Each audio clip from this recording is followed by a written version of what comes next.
আসসালামু আলাইকুম।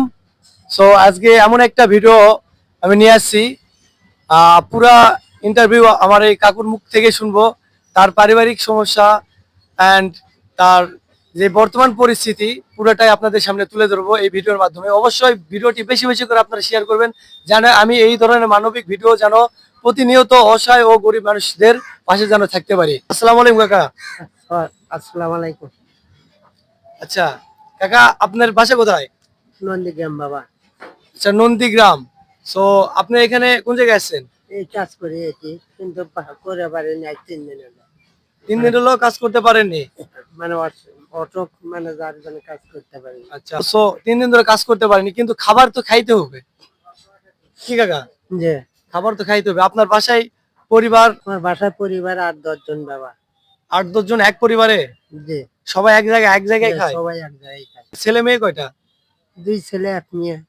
আবার যেমন এখন যে নাতি আর নাতনি? নাতি পুতি আচ্ছা, নাটার বউ এই টোটাল মিলে 10টা মানুষ। 10টা। সো এই 8-10 জন পরিবারের সদস্য। জি। তাহলে আপনার এই পরিবারের মধ্যে খাটার জন্য, পরিশ্রমের জন্য, অর্থ আনার জন্য কয়জন আছে? 2 জন। 2 জন। বড় মাইজলা বেটা আর আমি। মাজলা ছেলে আর আপনি আছেন। হ্যাঁ।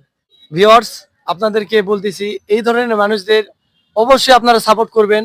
অনেক ধরনের নেশাগ্রস্ত মানুষ আসে, সো তাদের কিন্তু নোট অ্যালাউ, তাদের কোনো অ্যালাউ করবেন না।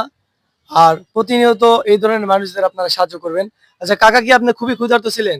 খুবই খিদে বাবা, মানে কাল রাত থেকে আমার খাওয়া নেই। আহারে আমি এর মধ্যে 2 পাক কিছু কর শাক খাইনি।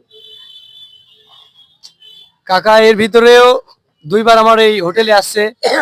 সো আমাকে শরমে বলতে পারেনি। আসলেই মানে একটা মানুষ যারা কর্ম করে খায় তারা কিন্তু কোনোদিনই মানুষকে মুখ ফুটে বলতে পারবে না আমাকে একটু খাবার দে, আমাকে 2-4 টাকা দে, কোনোদিনই বলতে পারবো না। কাকা যখন আমাকে বলছে, আমি তখনই বুঝতে পেরেছি তার চেহারা দেখে মানুষটা কালকে রাত থেকে না খেয়ে আছেন। দেখা যাচ্ছে কালকে রাত থেকে না খেয়ে আছে, এই যে আমার গায়ের পশম কিন্তু খাড়া হয়ে গেছে। আমি একবেলা না খেয়ে থাকতে পারি না। কালকে রাতে শুধু না খেয়ে থাকে, তাহলে কালকে দিন চলে গেছে, আজকে সকাল চলে গেল, আজকে দুপুরবেলা কাকা আমার কাছে আসছে। আমাকে বলা মাত্র আমি বলছি যে আচ্ছা ঠিক আছে, আপনি বসেন, আপনাকে আমি খাওয়াবো। আপনি এখন কি কাজ করেন?